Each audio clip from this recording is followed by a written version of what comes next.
Professor Bach Ho received his PhD in philosophy from UC Riverside.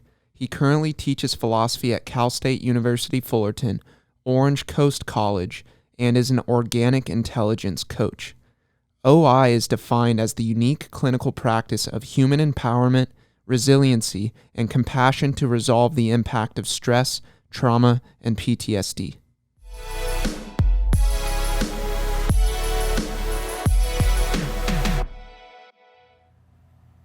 How's the orienting? The orienting's been good. I recorded a podcast yesterday and was talking to my buddy about it a little bit.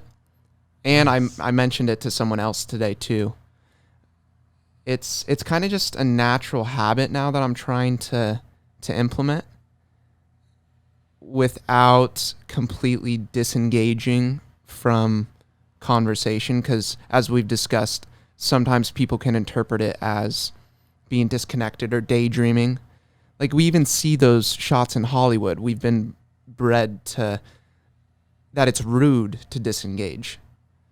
And implementing, orienting, just for like the people listening, it's a practice that Professor Bach here kind of showed me. If something is, let's say, too intense, or if you're having some sort of entanglement, if you're feeling anxious or a little bit too self-critical, sometimes it's okay to really just focus in on something, whether it's the table in front of you, whether it's a tree, a bird, just to become present with your surroundings.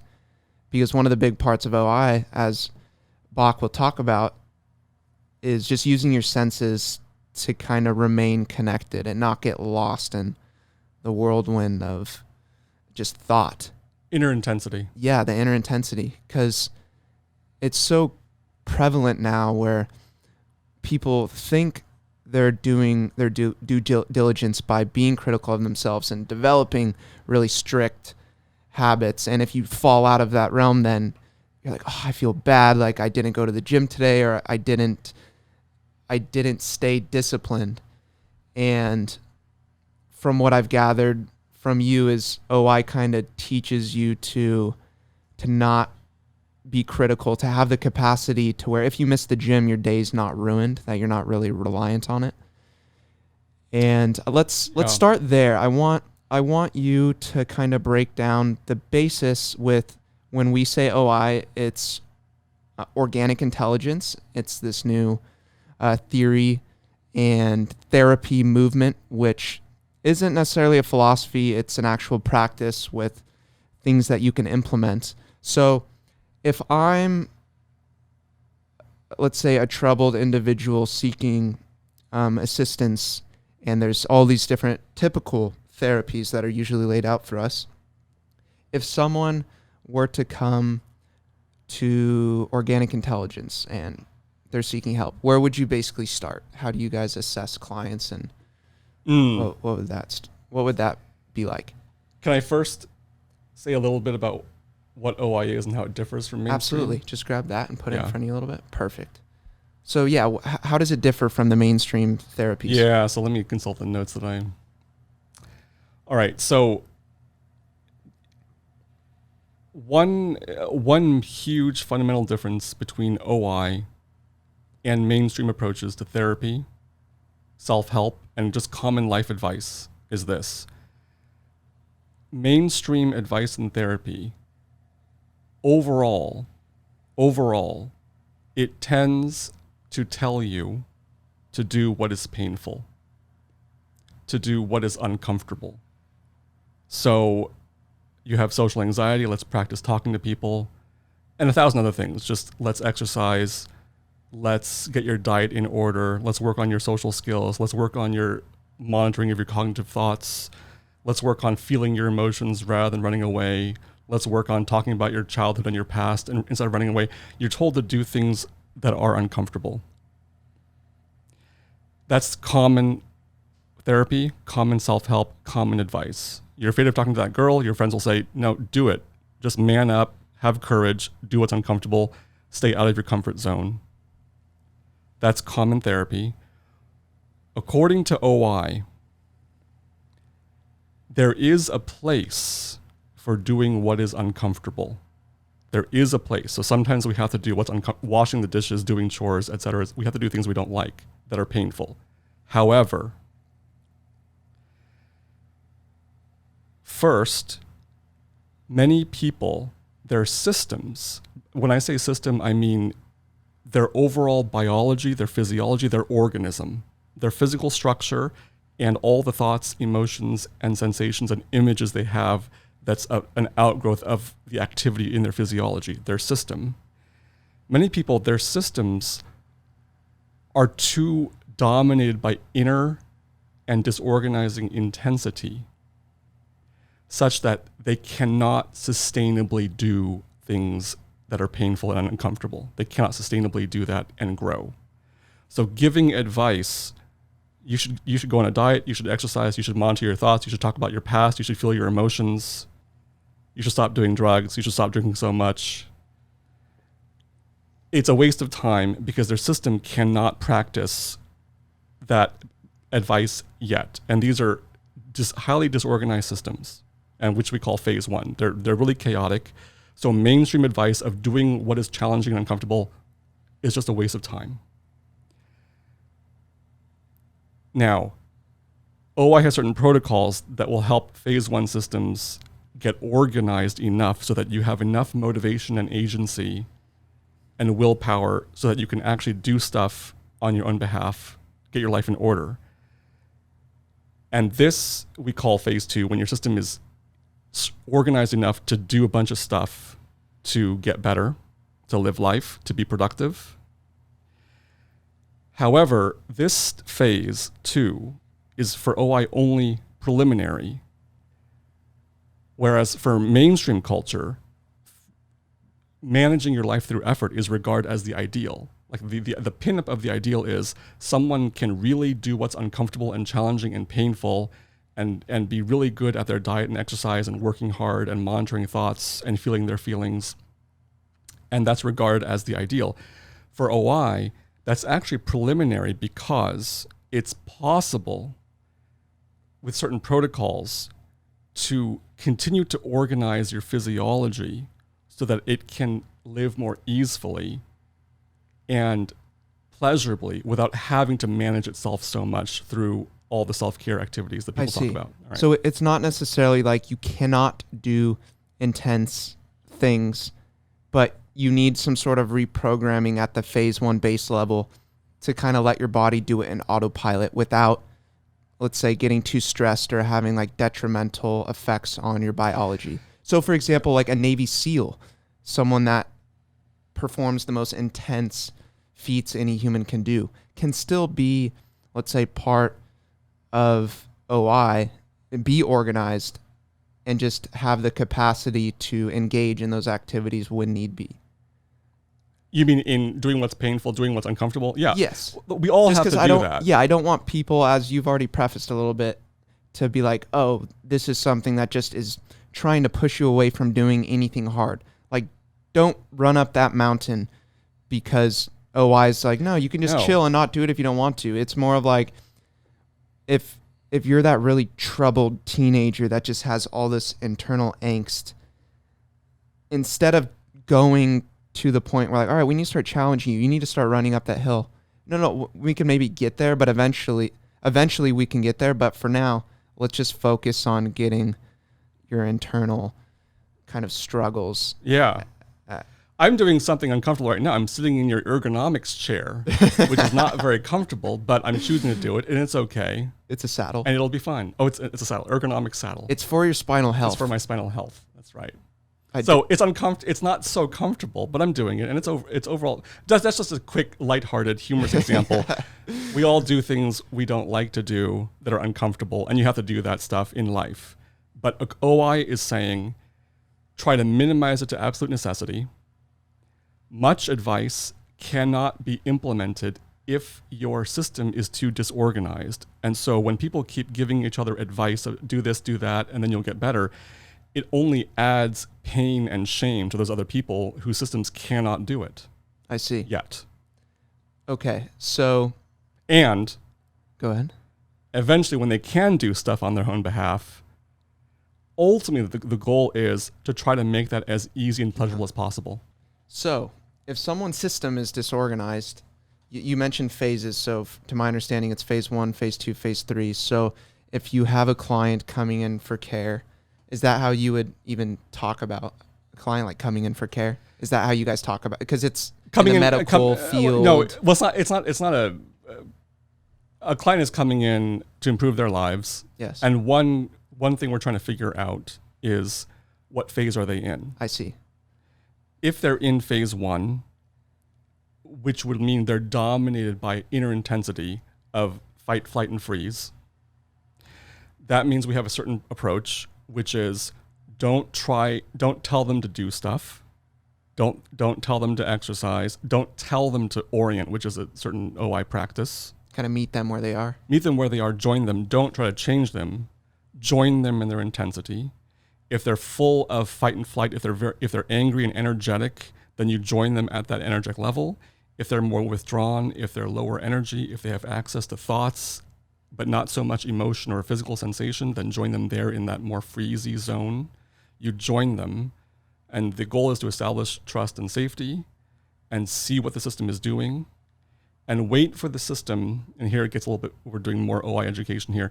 You're waiting for the system to show signs, subtle signs, that it's trying to connect to the environment or that it's seeking pleasure in some way. So if a phase 1 person who's typically dominated by negativity and intensity mentions something that's neutral or positive, we show interest in that. Or if a phase 1 system suddenly just glances somewhere briefly, that's actually significant according to OI. Most people regard that as just nothing. And many people regard that as avoiding. You should make eye contact with people, that's how to succeed. Make eye contact, don't just dissociate. But actually what they're doing is orienting, and we're looking for signs that the biology is trying to replace itself and feel safe in the environment. And we're trying to reinforce those signs. That's one way of trying to get stability into a phase 1 system. I see. And is this done in like a certain setting? Is it like an office? Yeah, so you can think of it as... Or it can we meet up at a coffee shop and you can meet with an OI specialist or whatever it may be. I imagine that many... Nowadays with Zoom and COVID and interconnection across countries, a lot of it's online. I'm moving online, but typically it's through... So the new norm may be online. To date, the norm has been in person, usually in an office, just like a normal therapy session, but it's not a licensed therapy or life coaching session in an office. But you could meet someone out at a coffee shop or something. Nice. They may charge you more if you want to meet outside their office for the travel cost. Is there a way you can do that initial test on me right now, or is it too complicated for just to see what phase I'm in? That's a very direct question. I don't want to say I don't have a strong convicted view of what phase you're in. That can be tricky to discern. And if I did have a strong view, I don't know if I would want to say it publicly in a podcast. Okay. So I'll let that marinate, and we'll see what happens the rest of the podcast. But some clear cases of phase 1 systems would be systems that are really addicted to a drug or alcohol and whose lives are in a tailspin and they can't get their lives. That's just pretty clearly phase 1. They're dominated by disorganizing intensity. So this could be a treatment for people that are drug addicts, PTSD, things of that nature. Yeah, it has wide applicability because it's designed to help a human being, a human system, regain access to placing themselves in the environment, to orientation, and from there to building up the capacity to experience pleasure that does not inherently swing to pain afterward. And to get that, to be able to establish more pleasure in your life that does not swing to pain afterward, or that does not have to be preceded by pain, you want to establish orientation so that you reduce the intensity in your system and it feels safe in the moment. Just more stability. So let's focus there on orientation first, and then we can, let's say, get into capacity with the overall goal of happiness. Like those 3 items are big right there. So orientation, is this something that, I know you said initially you meet them, you don't really directly tell them to start doing things. You let their system naturally orient. And is this just a term that you place on certain things that humans do, like stare at something, or what is orientation? So orientation is connection to the immediate environment through the senses, all 5 senses, primarily visual, and then secondarily, I would say hearing. So let's be simple and primarily visual. And typically the phrase that captures the intuitive essence of orientation is, let the eyes go where they want to go, as opposed to telling someone to look at something specific or deciding with their mind what to look at. But you're just letting your eyes go where they want to go.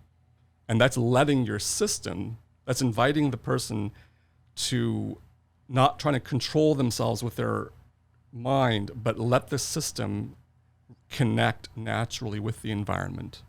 I see. So I can see how the eyes, the sight out of our senses would be a healthy kind of measure of orienting, because it doesn't really pose too many negative consequences.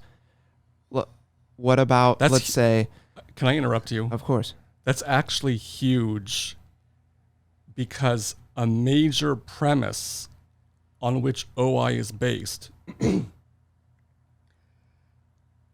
is don't do harm, do no harm.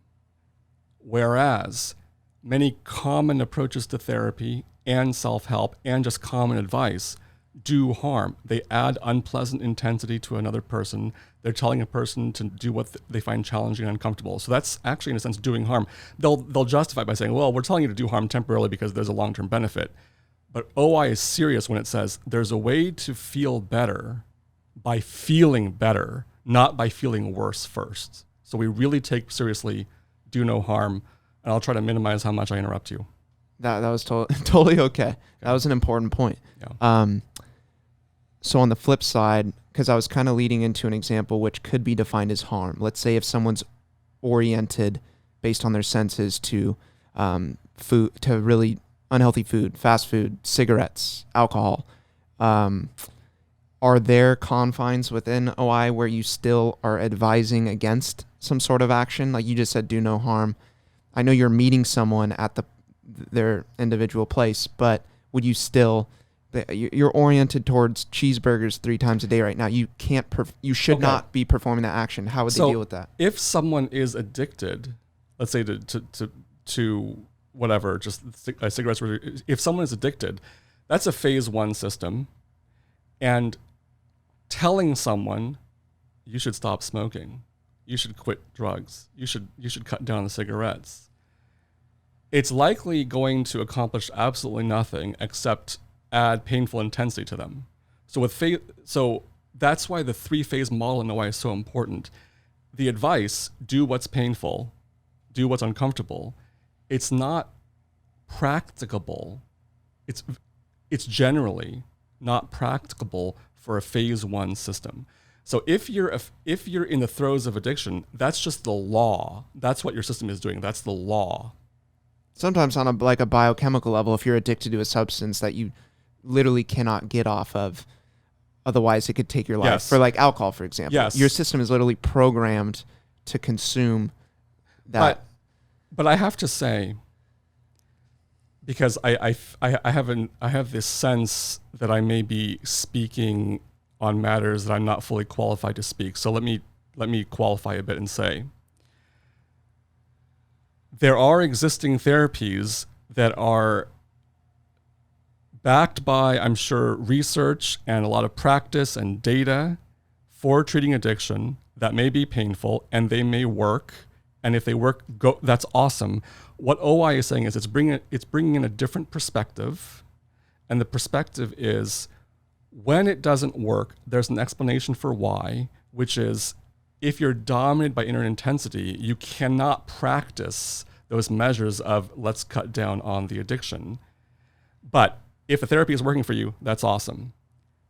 Next point is, ultimately, we want to get away from the model of living according to which you have to suffer all the time and use willpower to resist stuff. Ultimately, we want to organize our systems so that we naturally and easily pursue healthy pleasure, as opposed to feeling pleasure only after we do something that's painful. For example, I'll only feel better after I do the dishes. I cannot feel okay knowing there are a bunch of dirty dishes in the sink. So if you can only feel better after doing the dishes, according to OI, your system is addicted actually to swings of pleasure and pain. You have to feel worse before you feel better.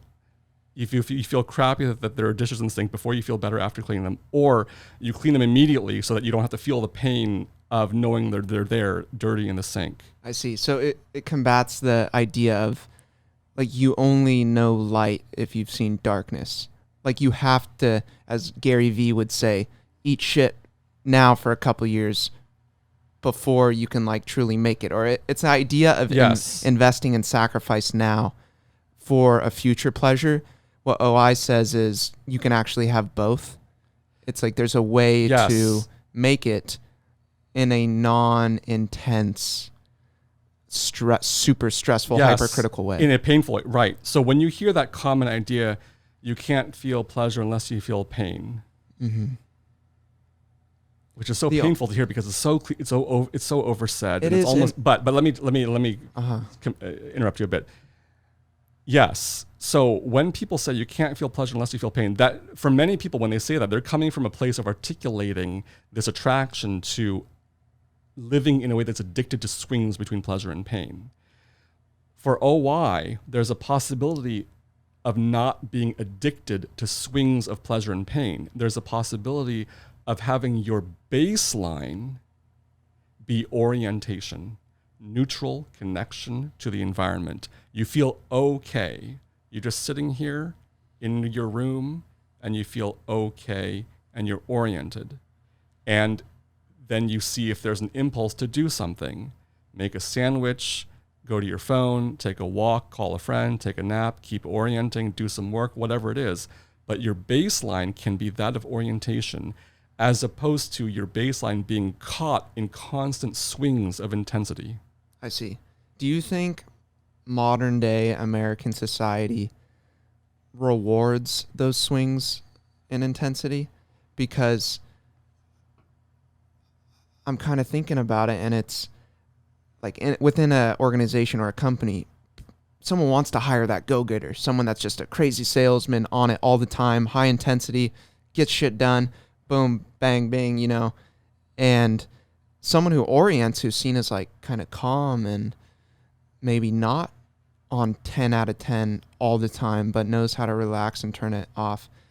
I don't know if our society rewards oriented behavior. So it almost is like we would need some sort of reprogramming or serious restructuring, which arguably is actually happening in different company cultures now too, where they are trying to invest more into their employees, like longer break times, more vacation, longer lunch breaks, whatever it may be, just to kind of give them some of that oriented time. And then you actually figure out through having that healthier, more oriented staff, your company can have increased capacity and more productivity just because you're not driving someone to the end. But yeah, what do you think? Do you think society rewards oriented behavior right now? Or is it like that New York crazy engineered infrastructure of intensity? Okay, so it definitely does not, society does not support orientation. It supports doing what is uncomfortable. As I said in the beginning, mainstream advice is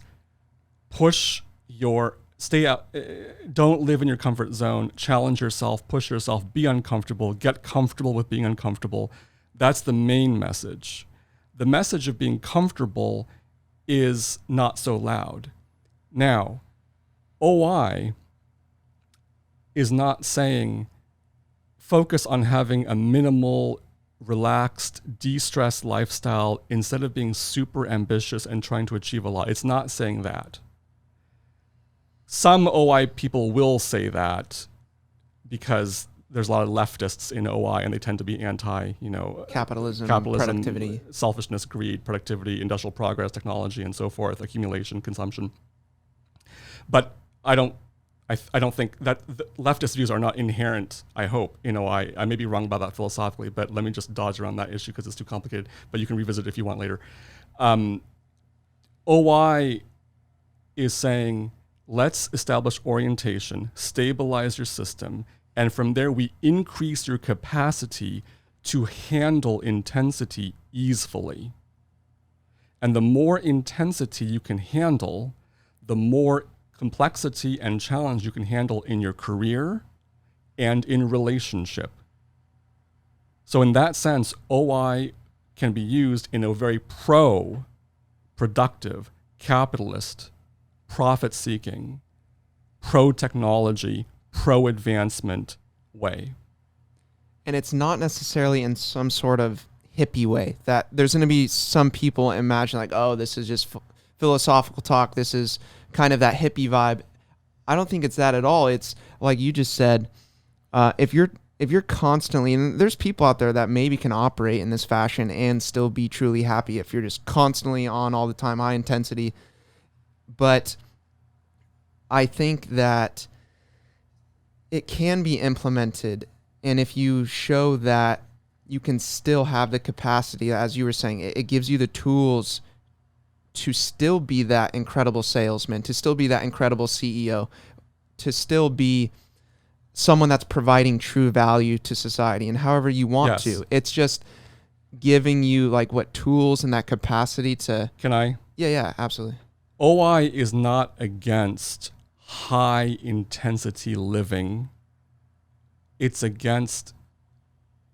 against high intensity living. It's against living at a level of intensity beyond your current capacity for easily processing it. So if you have a low capacity for processing intensity easily, and you compensate for that by managing your system, drugs, alcohol, a bunch of massages, CrossFit, 2 glasses of wine, a lot of Netflix, just whatever, these things that just help you stabilize so you can handle more intensity. If you're living above your natural threshold, then you're missing out on easeful pleasure and on the opportunity to grow your capacity naturally over time. So OI is pro-intensity. It's pro-intensity when you have the capacity for it. So in that sense, it's against many of the Enlightenment kind of guru spiritual leaders who, through their explicit statements and through their mannerisms, advocate a life of more stoicism and simplicity and ease and non-emotion. OI is pro-emotion, pro-excitement, pro-intensity, pro-curiosity, pro-pleasure, pro-go for it, pro-seize life, and ideally you have the capacity to do it through ease. And it won't swing you to pain so much afterward or before. So the idea of like fake it till you make it, that's like you're striving for an action where your capacity isn't there yet. Or like if or let's say a drug addict who someone relapses because it's so common, like you were almost, like the pressure was building up, you were trying to do too much, so you end up just kind of falling back into something. Is that like a accurate way of measuring capacity? How do you measure when someone's ready? Okay. So first of all, fake it till you make it. I'm not sure. People probably say that a lot, and they mean different things. I mean, in some sense, I'm faking it till I make it right now. I'm just doing a podcast. I haven't done a podcast in OI before. I'm kind of speaking in a casual, extemporaneous way. We'll see how it goes. So I'm faking it, even though I feel very qualified to do this. But there's an element of just do stuff in life and see what happens. I guess my question is, how does one measure within themselves when they're at the capacity to do the next thing? You know, how easeful is your access to orientation? How easy is it in general for you to stop what you're doing and just orient? That's one question. That's one measure. A second measure is how much access do you have to simple, healthy, non-addictive pleasure in your life?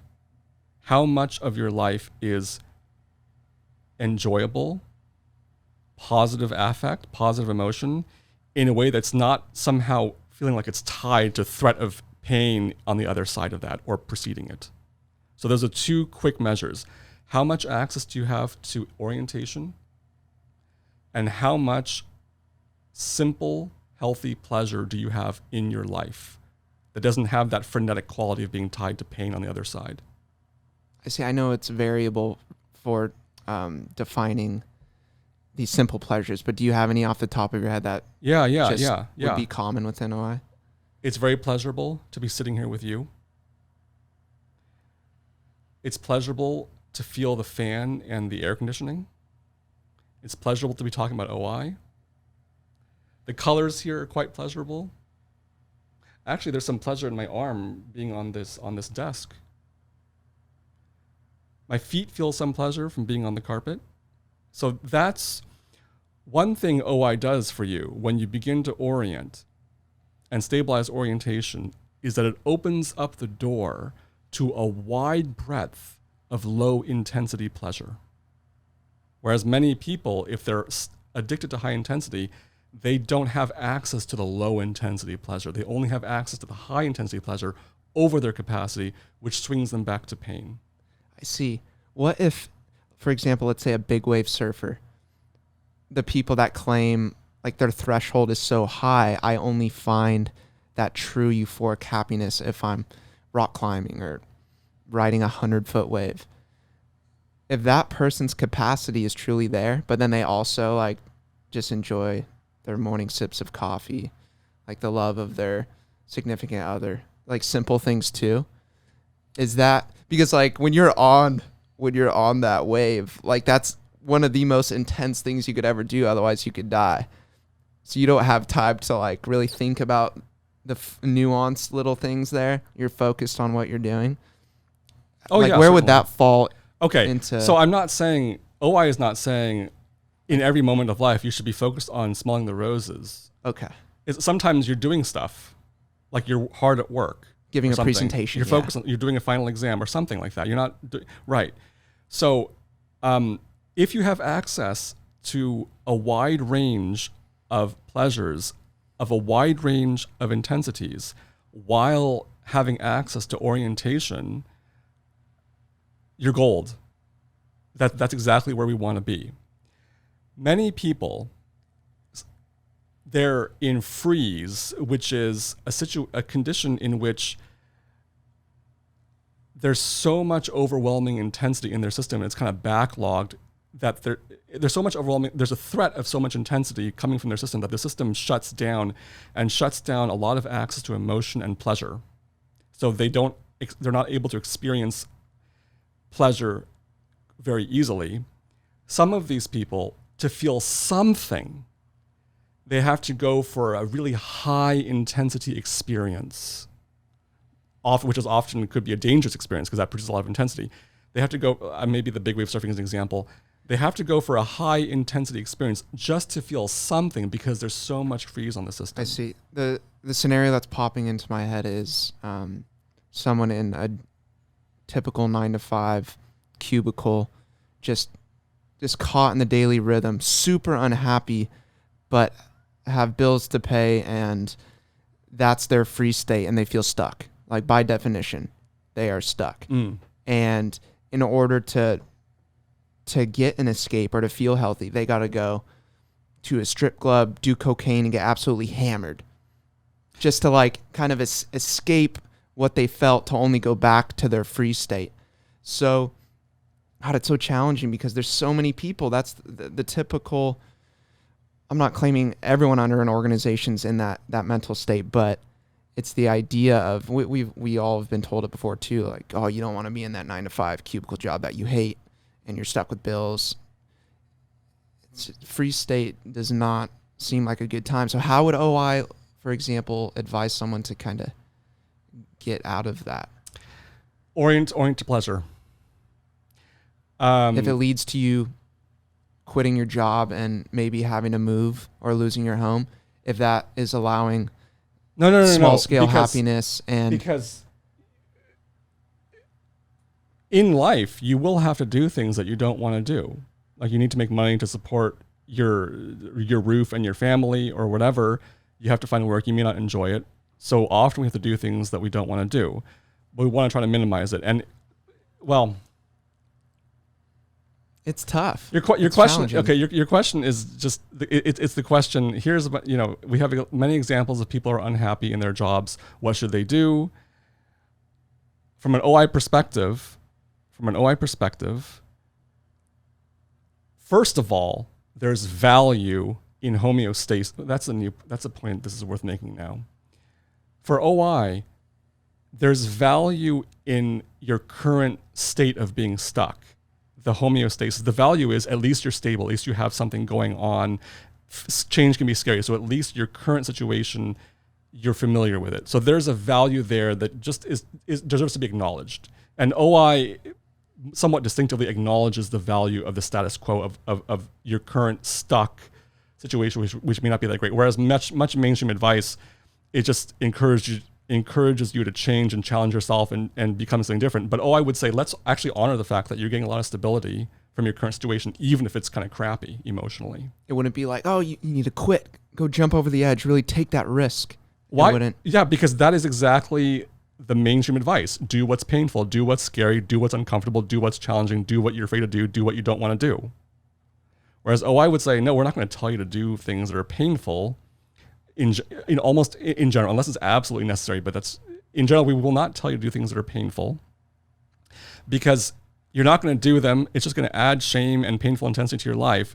We're just going to join you and let your system express. Let's say you're doing OI sessions. Your system will express itself in session. We'll join you. We'll see what's there, and we'll wait for signs that your system orients or has access to positive emotion, and we'll try to reinforce that. And over time, stabilizing orientation and states of positive affect or emotion will stabilize your system and build energy and motivation and curiosity in your system so that from that foundation, you can begin to reflect on your current life situation and make changes as you see fit. Think about where you might want to go, take steps.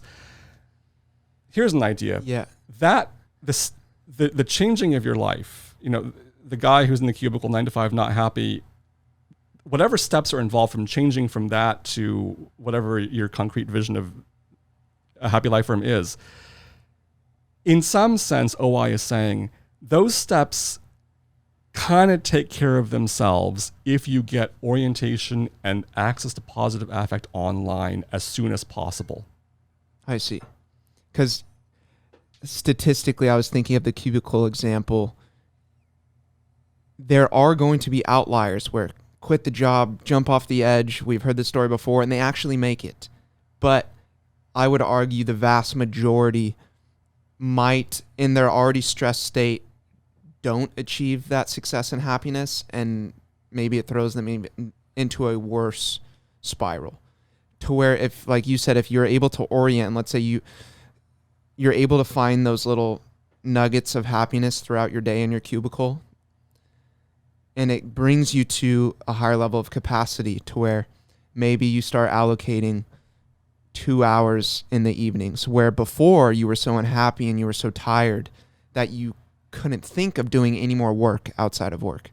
But through kind of orienting and developing these healthy habits for that individual during the day, they're able to allocate those 2 hours in the evening to maybe start building a little business or taking some risk, with still keeping, as you were saying, the value within that cubicle job, the stableness there to pay your bills, invest some time through your capacity that you built, and then maybe eventually that will lead to something better than your current situation. And that model, statistically over many, many people, I think might lead to more happiness and positive outcomes than if you were to advise everyone to just jump off the cliff.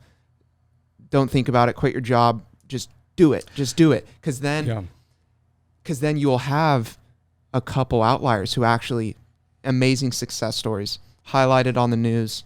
We're the ones that's the pinnacle. We're told those stories, and that's what we envision we could do. But at a base level, if everyone was given that, stay there, kind of orient, get a little happier. What do you think? Yeah, so I'm thinking for some people, depending on their constitution, it may be if they really feel it, quit your job, go for a higher risk play for some career, for some dream. Maybe that's right for them, and maybe for other people it's right to do it more slowly and stably. Either way, I would for both types of people, I would advocate doing it from a place of orientation and positive affect. So if you're going to quit your job and do a high risk move, let it be from a place where you're oriented as opposed to addicted to intensity, whether it's pleasurable intensity or the painful intensity that you might feel if your move fails on you, if your risk fail. Now, I just wanted to, I'm debating whether to make this point now or just not make it. Just give me an orienting. Just let me orient.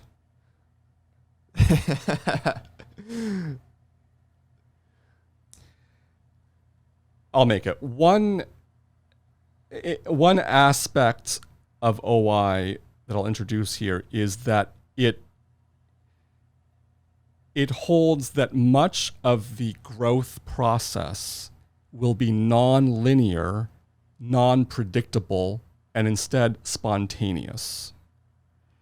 Whereas a lot of mainstream approaches to life, in addition to their edict of do what's painful, do what's uncomfortable, they will tend to say, have a plan, have a logical plan, have your 5-year plan, or have a plan for how you're going to find romantic love, how you're going to get the job you want, how you will achieve this, and follow the plan. If that works for you, fine. That's good. Planning can help. At the same time, when we're oriented and when we have access to pleasure, we have more curiosity online. And when we have more curiosity online and feel safer in the world, we will have more signals coming within us that point us in unexpected directions. For example, there's a person, I'm just going to make up a random,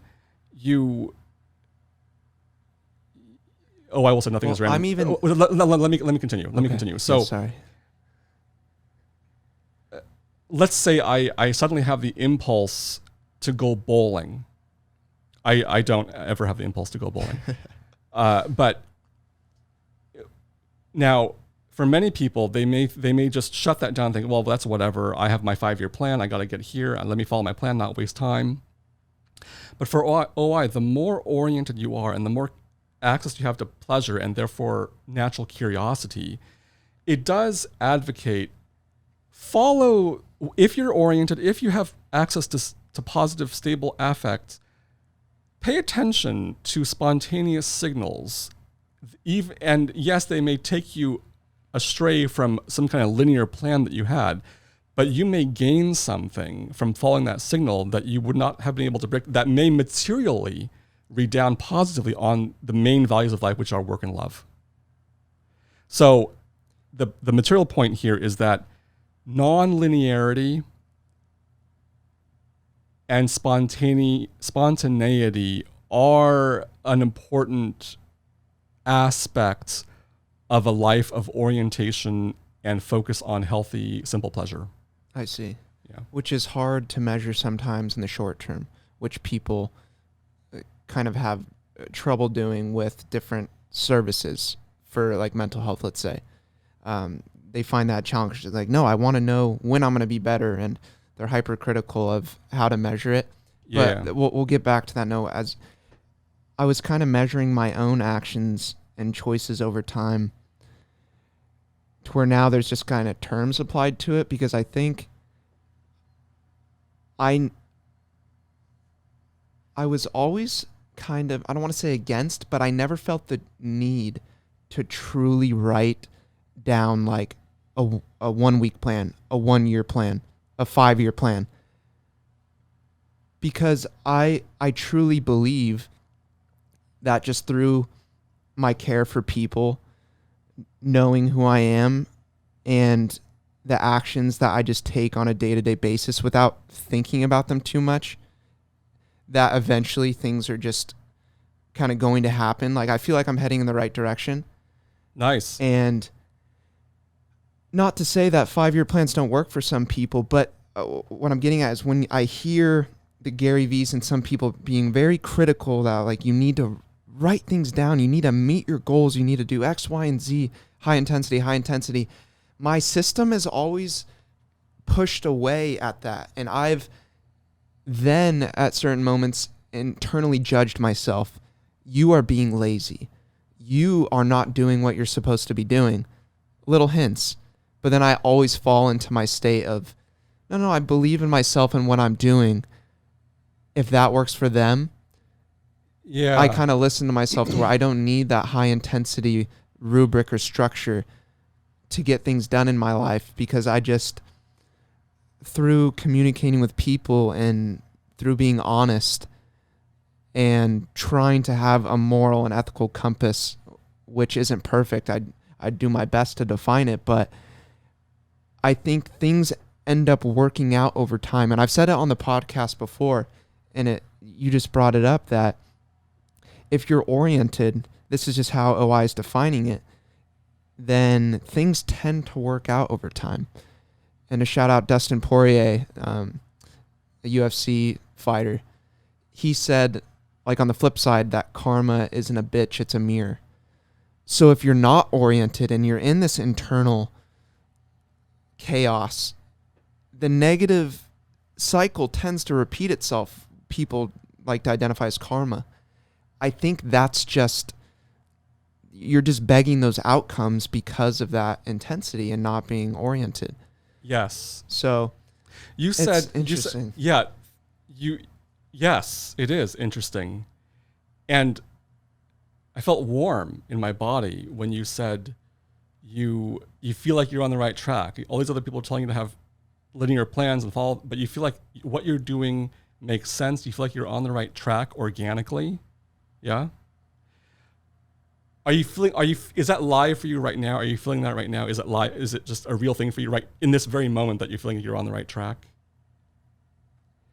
I guess I'm not even applying it necessarily to this exact moment. It's just my general being most of the time is, if I catch myself being critical, I'll like, hey, you're doing just fine. Like, you're doing just fine. Yeah.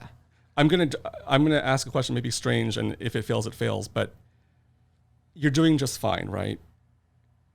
And that thought is like very live for you right now. It's a very real thought in the moment, right?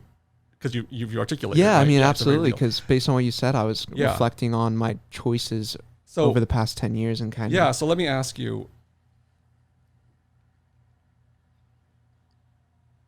if you were to go into your body right now, is there any sensation or emotion in the body anywhere that is kind of hanging out or correspond with this thought that I'm doing right by myself, I'm on the right track? Is there any feeling in pleasant? Yes. Where what is it? Internal happiness, really, like in the chest? my chest area. And Okay. this begs the question. No. Go ahead.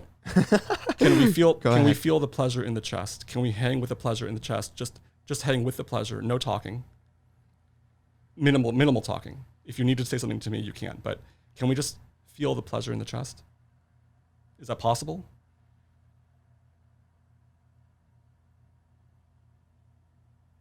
Give me a few words.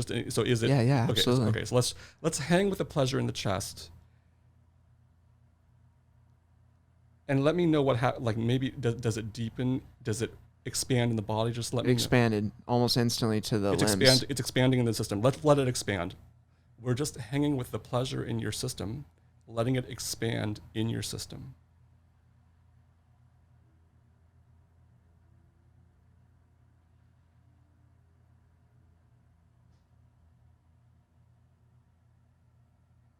Okay. Because as I was going to say, this begs the question. I thought of it earlier, but I knew we were going to get to it.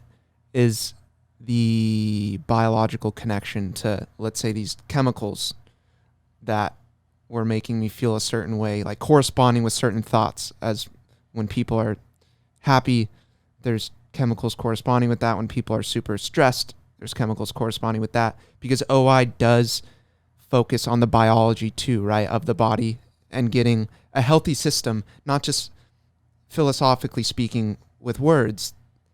You can actually kind of measure it when someone's system is healthy. Yeah. So is there a way that you guys measure that kind of stuff, or you kind of just assume if someone's in that healthy state day to day, that their system is going to reflect that state? So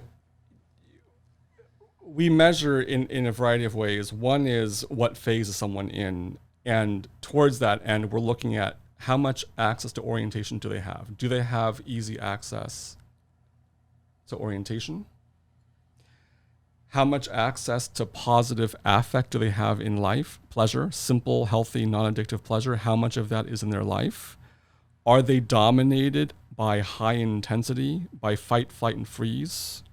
Or are they more neutral? Are they more hanging out in orientation and social engagement, as opposed to being dominated by high intensity? Those are just ways we measure. And this stuff can sometimes get more advanced by people. Sometimes people are looking at skin tone, but let me not go to. That's true. But overall, we're looking at, are you oriented? How much orientation do you have in life? How much access to positive affect do you have in life? I'm trying to boil it down so it's very simple. Mm-hmm. Yeah. Let's pull up the OI website real quick, Grant. Can I check in with you though while you're doing that? Yeah. How was the feeling of the pleasure in the chest? Did it go away and then that's when you started talking to me? I'm just curious. It was still there. I just I was like gonna sit with it as long as I could, and we could have the blank air. Yeah, on the no, podcast I'm with you. It felt great. Yeah. To where if I was by myself, that could have very in another well context. Yeah. And but OI, correct me if I'm wrong, you said it's kind of anti-meditation. For some people would confuse that with the meditative state. I'm sure I said that to you when I was speaking very casually with you. Right. So let me clarify. Please do. So OI recommends orientation, which is connection to the outer environment through the senses, as opposed to tracking and focusing on the inner intensity, on your thoughts, on your emotions, on your sensations, on the images inside. Because for many people, they're dominated by disorganizing high intensity. And if you turn your attention to the inner intensity, that intensity will tend to accelerate and disorganize you further. Often, meditation, which many people resist, and here is a good example of how many people, like common mainstream advice, will say, oh, the fact that you resist it means you should do it. Meditation is hard. That's why it's so good. You should do what's hard, not what's easy. No. For many people, if you turn your attention to the interior, you may experience, and likely will experience, more pain. The acceleration of thoughts and feelings will disorganize you. That's why OI recommends connecting to the outer environment through the senses, which is orientation. There are meditative practices that have you attend to the outer environment. OI would be in support of these meditative practices, especially those practices that don't tell you to focus on one thing like a candle or an object of meditation, but instead letting your system connect to the outer environment. The tracking of inner experience can be an awesome thing for your growth and pleasure and wisdom and maturity. But first, we want to make sure orientation is stable. So that's kind of linear way of processing information, just from an evolutionary standpoint, is you look out first before you develop any sort of internal thoughts. Nice. Like your senses are there at a baseline to take in stimuli before you start trying to read into it. You could say there's a philosophy called objectivism by Ayn Rand, and it emphasizes the primacy of existence over consciousness. Existence is first, it is prior. Consciousness is consciousness of existence. Existence is primary. And orientation is orientation to existence. I see. And that would fall in line with orienting to the senses. Yes. It's Incredible. orientation to reality. So who do we have on the screen here, Bach? We we have Steve Hoskinson. He is the founder of Organic Intelligence. He's been training me for many years. I work pretty closely with him on various projects. Wonderful. I see the PTSD post-trauma system development here. Do you guys work directly with any sort of like military veterans or there are victims of rape or any of that kind of stuff? I'm sure, yes. Well, with veterans, I'm sure. Yes.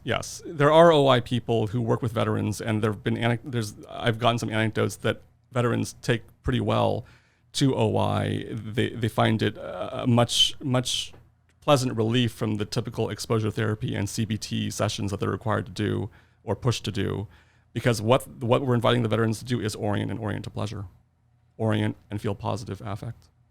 Wonderful. Yeah. Scroll down a little bit, Grant. Let's try and check this out here. When was it founded? Do you know? Oh, they got a podcast too. Offhand, no. I believe courses. Steve maybe developed it over several years, maybe 20 years, 15 years. I don't know. Something like that.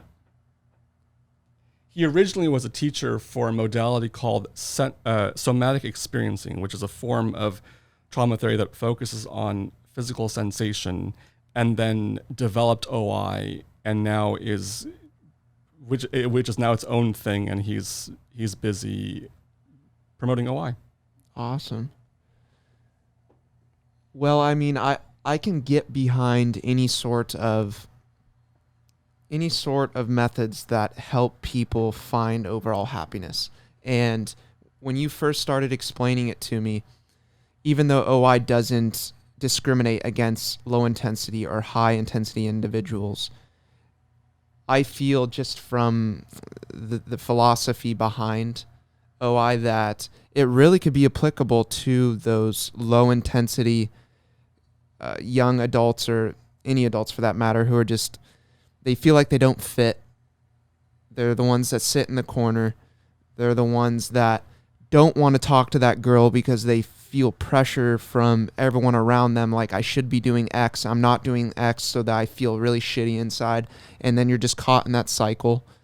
And I think I mentioned over the dinner table the other night, like how many active shooters, how many lives could have been saved, let's say, if some of these individuals were given the opportunity to learn OI and to benefit their lives, just to kind of meet them and not be so hypercritical that like your feelings are kind of okay, and let's work on bringing you up to a level of happiness without the typical, oh, go for a run, or like we see it in movies, the nerd that doesn't want to participate in all the jock sports, and then you have the coach yelling at him, hey, like, you little pussy, get over here and start working. And then it just, all of these troubled kids, if they had another method to just be like, when you're there at the dinner table, having that super intense conversation with their parents, being hypercritical of them, if the parents knew to like let that child step away a little bit and kind of not be okay for a while and meet them in that place. You know what I'm saying? It would be huge. I'm just trying to think of how many people would benefit if they were exposed. And it won't be for everyone. Sometimes, like you were saying earlier, if you want that high intensity Joe Rogan-esque kind of, forgetting his first name, Peterson. Oh, Jordan Peterson. Jordan Peterson. Yes. More of that mentality, very structured and hypercritical at times. Override yourself. Don't go for pleasure. And sometimes, if that works for you, that's great, because I know myself. I get to that point sometimes too, where I like to push myself just because it's a pleasure. It's not like, oh, I feel shitty, therefore I need to go on a run, otherwise I'm not going to feel good. It's kind of like just the knowledge of, oh, I like the facts behind doing this exercise, not just because it makes me feel good, but I know it's biologically healthy for me. Or this food that I prepared, I know the components in it. It brings me pleasure. And I also know the back end benefits are it's actually good for my system. And if, as you push yourself, do you enjoy it? And do you still have access to orientation? And do you feel like it's sustainable, or do you feel like you're headed towards some kind of burnout, or where you'll need to take certain medications in order to boost your energy even further? So is the pushing sustainable and enjoyable and oriented? Yes. That would be the question OI asks. And you bring up medications. I'm not an expert on medications, so don't ask me precise questions. No, of course not. But pharmaceutical companies would not like OI. They want you to take a pill to feel better. They don't want you to orient. There's no money in orienting. It's challenging because there really isn't. They want. I don't have anything to say to that particular point. What is this little graph here? Your trauma safe trajectory. What would they say about the idea of safe spaces in modern day society with leftist culture oftentimes perpetuating just bubble wrapping people? Safe spaces.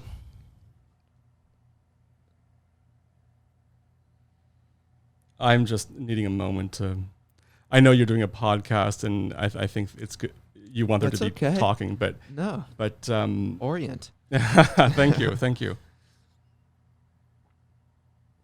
What would OI say about safe spaces? OI itself, I don't know. Safe... Let's bring it in. Yeah, there's a lot going on. Let's bring it in. My being suspicious around common buzzwords and buzz phrases that are loaded politically, and they are, and that's why I just like, because that's something people can connect to, and then you kind of dissect. From that. I mean, if I can just step outside of my main role here as talking about OI, and putting my career and reputation at risk among certain circles, a safe space. To me, when I hear it, it just means safe for liberals and highly, highly unsafe for non-liberals. I agree. Yeah.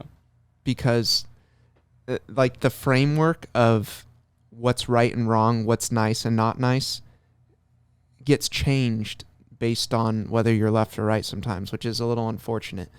Like, for example, with just a very clear, and there's different ways to break it down, but like for the vaccine, when people have the premise of like my body, my choice with abortions, and I get the variance there is that only affects like you and your body. Not getting the vaccine, people make the argument that you're now having an effect on people outside of your well-being, and that's not fair to them. But it's funny how the script gets flipped there. If someone chooses to not get the vaccine because all of the risks aren't really being honestly told in equal weight to the benefits to people. So they're like, no, I'm going to step out of it. And then people on the left like to force that philosophy when on the same lines, they're like, no, a woman could say my body, my choice.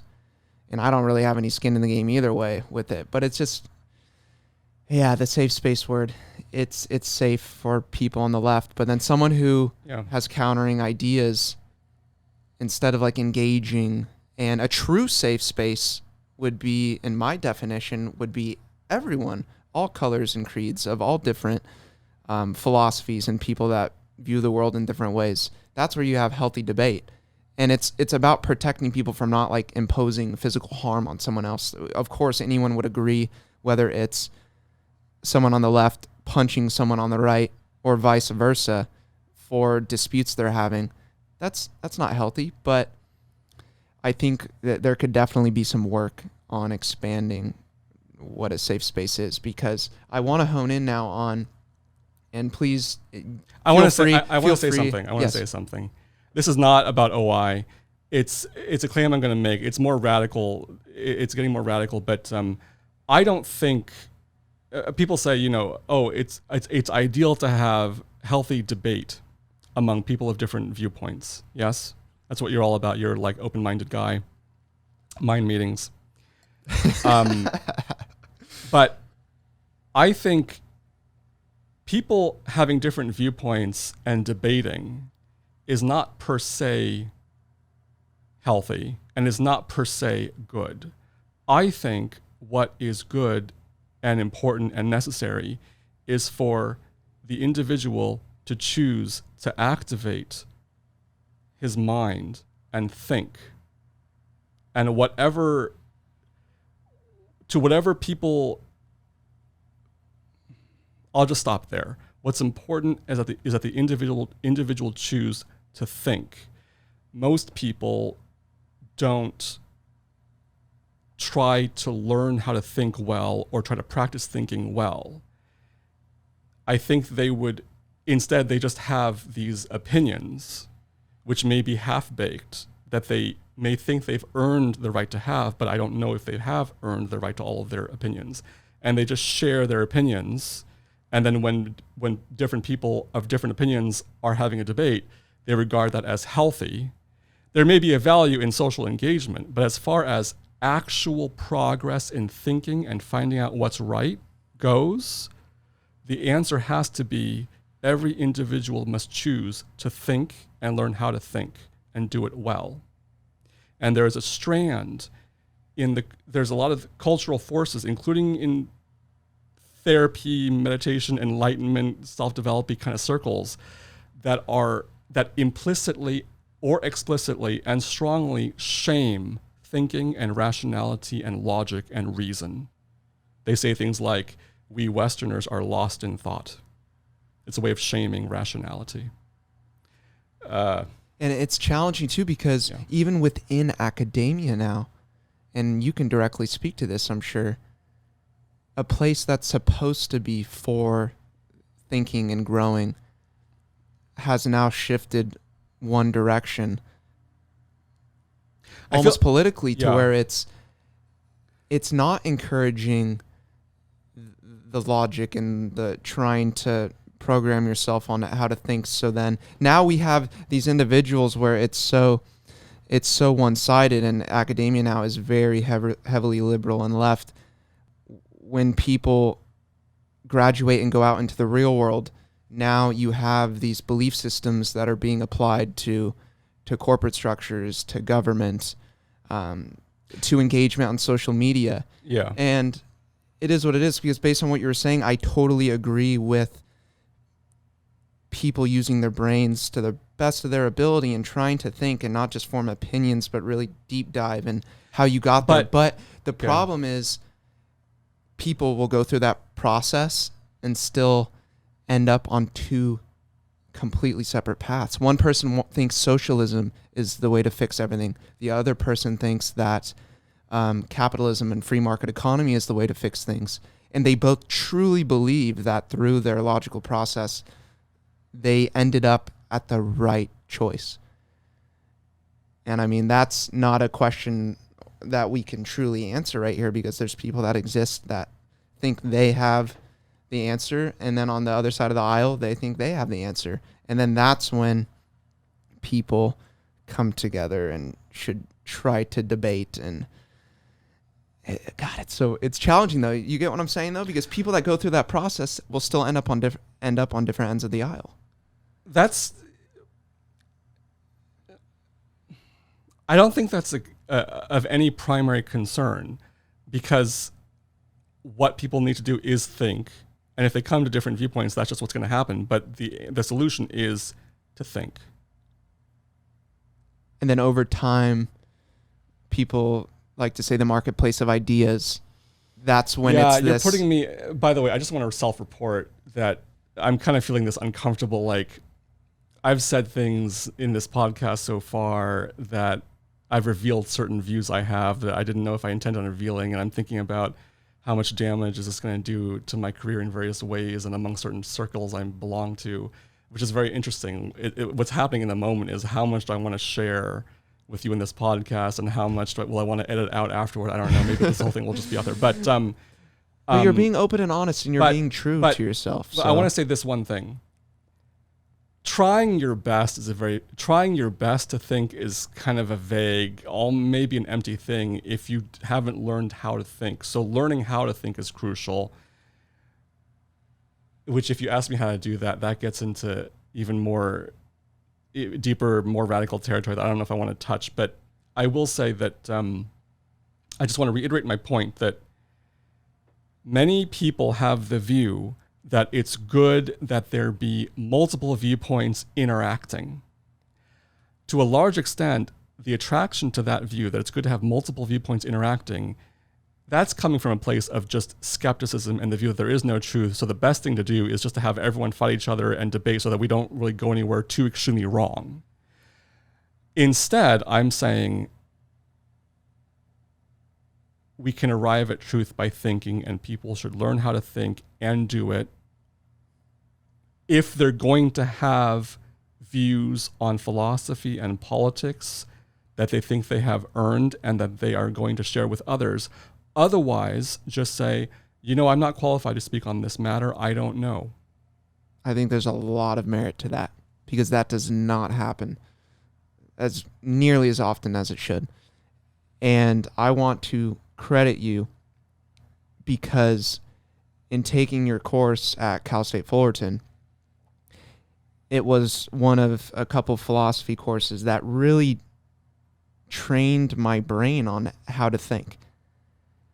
And I've taken that with me into everything, absolutely everything. And I've told you before that your classroom structure, the way you lecture, was the most open and comfortable I've ever felt in any classroom with communicating openly with fellow students.